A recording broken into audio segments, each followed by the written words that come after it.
떠도는 여러분의 고견을 떴습니다. 떠평 보시기 앞서 구독 눌러주십시오. 오늘 떠평은요, 제목부터가 멋세죠. 죽이지 못하면 죽는 것이 권력이다. 이야, 강합니다. 일단 그대로 읽어드립니다. 권력 때문에 이방원에 빚어진 피의 역사를 잊지 말라. 이재명 싹을 자르지 못하면 이재명에게 죽는다. 이것이 권력 전쟁이다. 윤석열 정부 성공하려면 윤석열 대통령에게 한명회와 같은 책사가 필요하다. 이방원의 한명회식 정치 쓰레기 대청소를 해야만 하기 때문이다. 윤석열 정부 출범 사정의 칼로의 정치 쓰레기 대청소 없이는 윤석열 정부 유지할 수가 없다. 이재명과 패거리들 감당할 수 없다. 이재명은 169석 손에 쥐고 박홍근 우상호시켜 김건희 여사 특검을 발의했다. 그리고 겨우 100일 된 윤석열 대통령 역공 탄핵 만지작거리고 있다. 지금은 국가의 난국이다. 좌파 패거리들은 사실상 화적대 패거리들이다. 이재명과 화적대 패거리들 대청소를 해야만 태평성대가 온다. 이재명과 패거리들 나라를 다시 뺏겠다고 김건희 여사 특검을 발의했다. 윤석열 대통령 탄핵까지 만지작거리고 있다. 대통령은 임기 중에는 법률상 소추는 되지 않는다. 다만 탄핵을 당할 수가 있다. 탄핵은 정족수가 되어야만 가능하다. 박근혜 대통령 탄핵 때처럼 새누리당 의원들이 정족수를 채워줘서 탄핵을 시키듯 탄핵을 시키면 가능하다. 지금 이재명의 169석으로는 탄핵 정족수가 안 된다. 허나 문재인이 유승민 등 새누리당 의원들을 매수하듯 이재명이 169석과 정의당 무소속 그리고 국민의힘당의 배신자들로 탄핵을 시킨다면 가능할 수도 있으니 윤석열 정부는 윤석열 대통령이 이재명에게 탄핵을 당하지 않게 반드시 이재명을 구속을 시켜야만 하고 169석을 깨부시는 정계 개편을 시켜야만 하고 집권 여당의 배신자도 만들면 절대 안 된다. 이재명 싹을 자르지 못하고 이재명을 놔두면 윤석열 대통령은 무지막지한 이재명 감당할 수가 없다. 처음 시작하는 초보 정치 윤석열 대통령 정치 쉽게 생각하지 마라.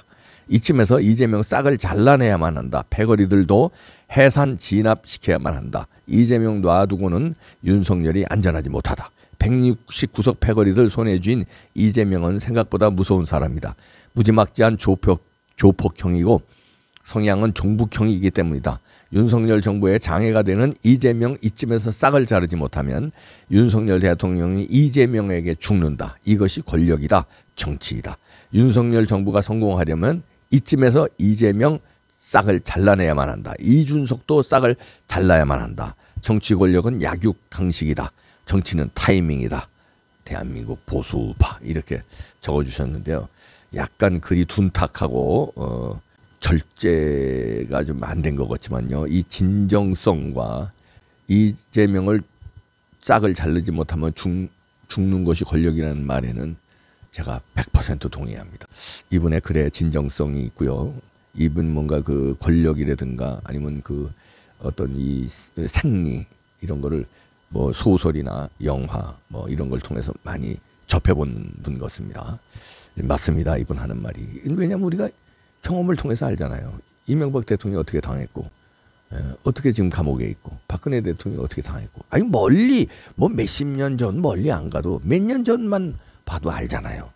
그러면 윤석열 대통령은 안 당한다고요?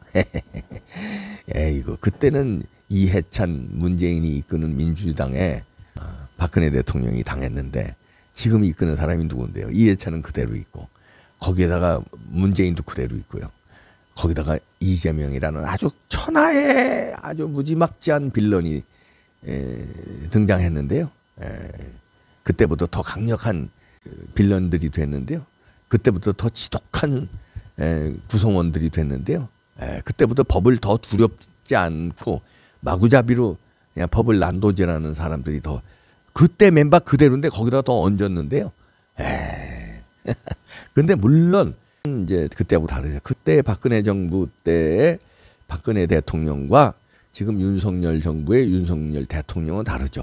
우선 뭐 남녀가 다른 것도 있지만 박근혜 대통령은 남자들 더티한 남자들의 생리를 깊숙이는 잘 모를 수도 있죠. 왜냐하면 태생적으로 여성이고 물론 아버지 어머니가 총탄에 배신자들의 총탄에 갔기 때문에 배신자들을 두려워하고 이러는 그런 태생적으로 있었지만 그냥 곱게 뭐 청와대 십몇 년, 18년간 있었고 또 그다음에 사람을 두려워하니까 좀 이렇게 인해 장막에 가려져 있었기 때문에 한계가 있습니다.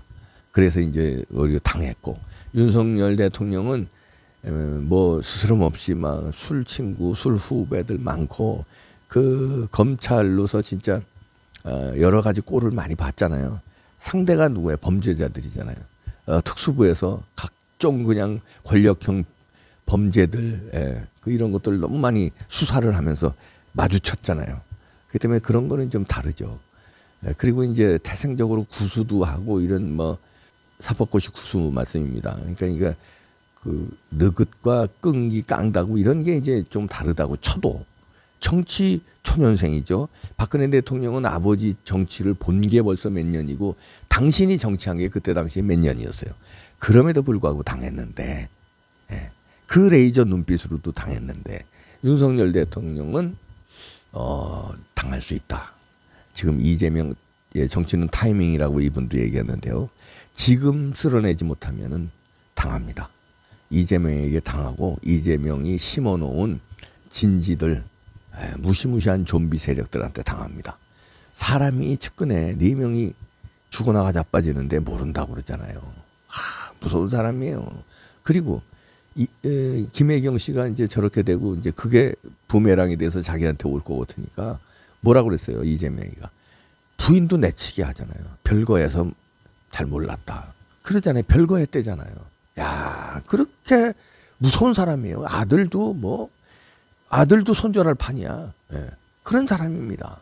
그런 사람 감당하기가 아무리 특수통으로 잔뼈가 굵고 아무리 범죄자를 많이 다뤄봤다고 해도요. 이 범죄자하고는 다를걸요. 아니에요. 안 돼. 지금 치지 못하면요. 큰 패망을 맞게 됩니다. 지금 마침 윤석열 대통령에게는 그때 박근혜 대통령에게 없었던 지금 윤석열 대통령에게는 있어요. 누구냐? 한동훈 장관. 그때는 없었어요.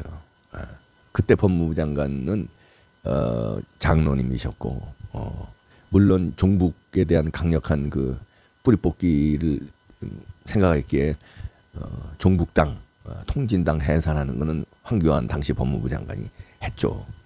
그런 거는 강력한 게 있었고 그런데 너무 장로님이시고 그렇기 때문에 한계가 있어요. 근데 지금 한동훈은 그런 거를 너무 잘 알아. 왜냐하면 머리가 영특하기 때문에 그 지나간 과거를 그냥 이 머리통에 딱 넣고 있어요. 이렇게 하면 안 된다는 게 매뉴얼이 딱 있어요. 이렇게 하면 안 된다. 저렇게 하면 안 된다. 박근혜 대통령처럼 당하면 안 된다. 이명박 대통령처럼 당하면 안 된다. 그리고 그때 법무부 장관처럼 하면 안 된다. 그때 법사위원장 권성동처럼 하면 안 된다. 이게 그냥 너무 머릿속에 있고 이게 정리정돈이 그냥 컴퓨터에서 나오듯이 정리가 돼서 나와요. 그거는 다르죠. 그리고 그때도 애국 시민들이 있었습니다. 그때도 그럼요. 그때 촛불난동 한참 부릴 때 한쪽에서는 촛불난동이 광화문에서부터 쭉 시청까지 시청하고 조금 못 미쳐서 그 동아면세점까지가 촛불난동 세력이었고요. 동아면세점서부터 시청 앞은 태극기 세력이었어요. 다시 말해서 박근혜 대통령을 옹호하는 탄핵 반대 집회가 그쪽에서 태극기 집회가 열렸어요. 양쪽에서 열렸었거든요. 그때도 애국 세력의 힘이 막강했죠. 근데 그때보다 지금 애국 세력의 힘이 더 큽니다. 더 인원수로 보나. 왜냐하면 그때는 미처 깨닫지 못했던 사람들도 이제는 애국 세력으로 넘어왔어요. 왜냐하면 그때는 솔직히 저도 많이 속았습니다만 가짜뉴스 선전선동에 촛불난동에 속았어요. 그런데 그 속은 거를 이제 알았어. 국민들이. 근데 이제는 더 이상은 안 속는다 이놈들아. 또 속이려고 이런 게 이제 쌓이고 광우병에 한번 속았는데 촛불난동에 또 속았어. 박근혜 대통령이 뭐 어쩌고 저쩌고 무슨 뭐 구술하고 뭐 시술을 받고 비아그라가 뭐 왔다 갔다 하고 청와대에서 누굴 만났고 뭐 호텔에서 누굴 만났고 흉측한 얘기들이 물론 안 속은 사람들이 많지만 속은 사람들 아니면 왜 저런 얘기가 나오지? 왜 고용태가 왜 호스트바 얘기가 나오고 이러지? 그 기분 나빠한 사람들이 있었어요. 많았어요. 그런데 지금은 그걸 다 다 알아요 이제는. 그러니까 지난번 며칠 전에 그저께 개천절 날 엄청난 인원이 그 빗속에 나왔어요. 지금 태평성대인데도 지금 윤석열 대통령이잖아요. 그런데도 위기의식을 가지고 나왔어요. 그러니까 그때하고 지금하고는 다릅니다. 지금은 촛불 난동 세력이 이제 준동하려고 그러는데 준동하려고 막 시작했습니다. 그런데 태극기 세력, 애국 세력들은 강력해졌습니다. 그때보다 더 강력해졌죠. 그게 그때하고 지금하고 다른 점이지만, 그리고 다른 점이 여러 가지가 있죠. 뭐 언론 환경이 좀 달라졌죠. 그때는 유튜브가 이렇게 많지 않았고 유튜브 구독하시는 분들도 많지 않았습니다. 그것도 환경이 달라졌죠. 그때도 언론 기레기 언론들은 사이비 역할을 했고 지금도 사이비 역할을 하는 거 그건 비슷하지만 유튜브가 달라진 점도 그때하고 지금하고 다르죠. 그러나 다른 점이 몇 가지 있습니다. 지금 설명드린 대로. 그렇지만 또 달라진 점이 그때의 적보다 더 강해졌다는 거. 이재명이라는 상대는 야 이건 뭐 그때의 적보다 더 강력한 적이다. 근데 이재명은 빠르기까지 하다. 빠르다는 게 장점으로 뭐 우사인 볼트처럼 빠르다는 게 아니라 단점으로 독하고 거짓스럽고 그런데 빠르기까지 해요. 임기응변이 그냥 자기가 뱉은 말을 몇 초 만에 뒤집어요. 몇 초 만에. 그냥 아주 살벌한 사람이에요. 지금 타이밍에 못 잡으면 이 빠르고 독하고 야비한 사람이 금방 윤석열 대통령 잡을 겁니다. 천추의 한이 될 겁니다. 지금이 잡아야 돼요. 지금 마침 한동훈 법무부 장관 휘하의 검찰들이 아주 제대로 지금 하고 있는 것 같은데 제대로 수사하는 거는 지금 보기가 좀 안심이 돼요. 근데 결과를 내놔야 됩니다. 왜냐하면요. 결과를 내놓을 장소는 재판인데 김명수가 버티고 있어요.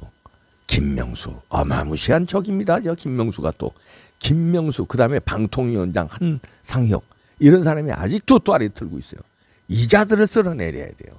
그 이자들을 쓸어내리고 이재명 문재인을 쓸어야지 한상혁 가만두면요. 종편을 꼼짝 못하게 만들고 방송을 꼼짝 못하게 만듭니다. 유튜브만으로는 한계가 있어요.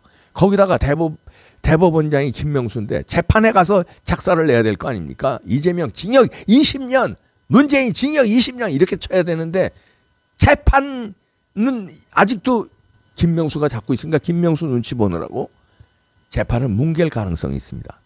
선고를 안 하고 가만있어 봐. 김명수 물러날 때까지 어떻게 좀 그러면 질질 끌게 되면은 계속 이재명이는 재판 결과가 1심, 2심에서 유죄가 나와도 대법원에서 안 내고 그냥 버티면은 1심에서 나오는 것도 빨리 나와야 되는데 1심이 또 뭉개요. 판사들이 김명수 눈치 보느라고. 그러면 재판 결과가 안 나오면 아니 부정선거 결과 언제 나왔어요? 법으로는 선거법으로는 6개월 내에 내놓기로 되는데 2년 이상 끌었잖아요. 마찬가지로 이재명 재판도 끌 거란 말이죠. 그러니까 김명수 치고 빨리 치는 방법 구체적으로 가르쳐 드려요. 그래서 여기서 죽느냐 사느냐 조폭 얘기가 나오는 거예요. 그거 하나 못 쳐요? 치는 방법 아이고 좀 삼국지 좀 읽어봐. 이거 하나 못 쳐? 아이고 참 손자병법 좀 읽어봐. 아이고 금방 칠 수 있어요. 한상혁이 하나 못 쳐? 시간이 없습니다. 죽이지 못하면 죽는 것이 권력이다. 이 칼럼 어느 분이 썼는지 뭘 좀 아시는 분이네. 시간 없습니다.